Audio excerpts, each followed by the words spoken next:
Bonjour à tous, aujourd'hui dans Vidéo Physique, nous allons établir la configuration électronique du carbone. Alors la première chose à savoir pour établir la configuration électronique du carbone, c'est de savoir que le numéro atomique du carbone, c'est-à-dire le nombre de protons dans le noyau, c'est 6, c'est-à-dire qu'il aura, pour l'atome de carbone, il aura également 6 électrons. Alors la configuration électronique, c'est justement, on va essayer de voir où sont répartis ces 6 électrons autour du noyau de l'atome de carbone. Alors, on va étudier plusieurs modèles en fait de l'atome, plus ou moins complexes. Donc on va commencer par le modèle de Bohr, et puis ensuite on verra le modèle quantique ou le modèle de Schrödinger. Alors je vous conseille de faire une pause pour faire l'exercice, et puis on se retrouve juste après. Alors, c'est parti. Donc pour le modèle de Bohr, eh bien c'est un modèle en couches de niveau. Chaque couche représente en fait une certaine énergie. Et donc nous avons 6 électrons à mettre pour le carbone. Et donc les deux premiers électrons, on va les mettre sur la couche K, puisqu'elle peut contenir au maximum 2 électrons, la couche K. Donc on aura pour la configuration du carbone K, on va mettre entre parenthèses 2. À noter K comme Kern, hein, qui signifie noyau en allemand, et c'est tout simplement la couche la plus proche du noyau. Ensuite, il nous reste 4 électrons à placer. Eh bien, ces électrons, on va les placer sur la couche L, un peu plus lointaine, on pourrait dire, un peu plus haute en énergie. Donc on va avoir K2, L4 pour le modèle de Bohr. Alors, à noter que les 4 électrons qui sont ici, ce sont les électrons de valence. Contrairement aux électrons qui sont sur la couche K, qui seront les électrons de cœur. Alors, si maintenant on s'intéresse au modèle quantique de l'atome, ou au modèle de Schrödinger,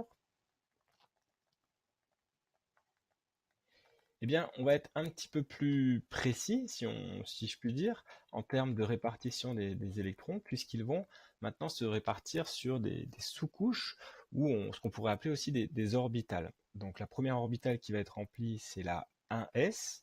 Donc pour avoir l'ordre de remplissage des orbitales, hein, il y a une vidéo sur la règle de Kleshkovsky, donc allez la voir si vous avez encore des hésitations au niveau de l'ordre de remplissage des orbitales.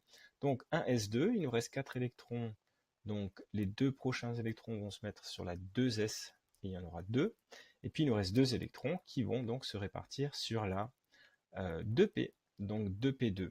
Et voici pour la configuration électronique du carbone suivant le modèle de Schrödinger.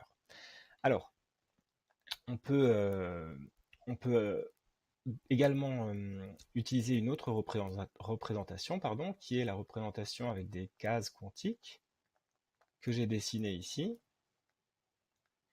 Et à ce moment-là, eh bien, on va mettre donc 2 électrons qu'on symbolise par des flèches dans la case 1s.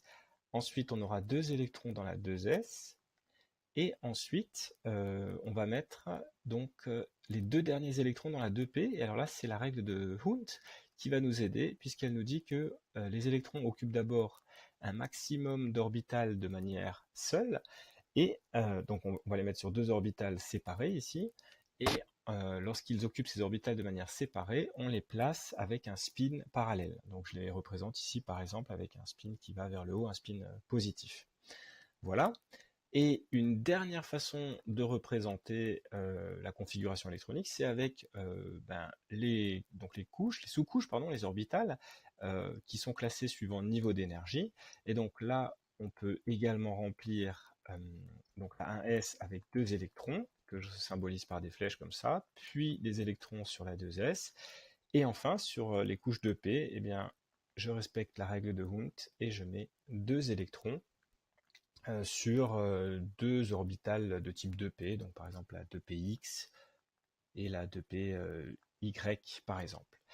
Une dernière chose à noter, c'est que lorsqu'on établit ces configurations électroniques, on est toujours à l'état fondamental, c'est-à-dire à l'état le plus bas en énergie. Voilà, j'espère que cette vidéo vous a aidé, et si c'est le cas, n'hésitez pas à mettre un petit pouce bleu, ça fait toujours plaisir.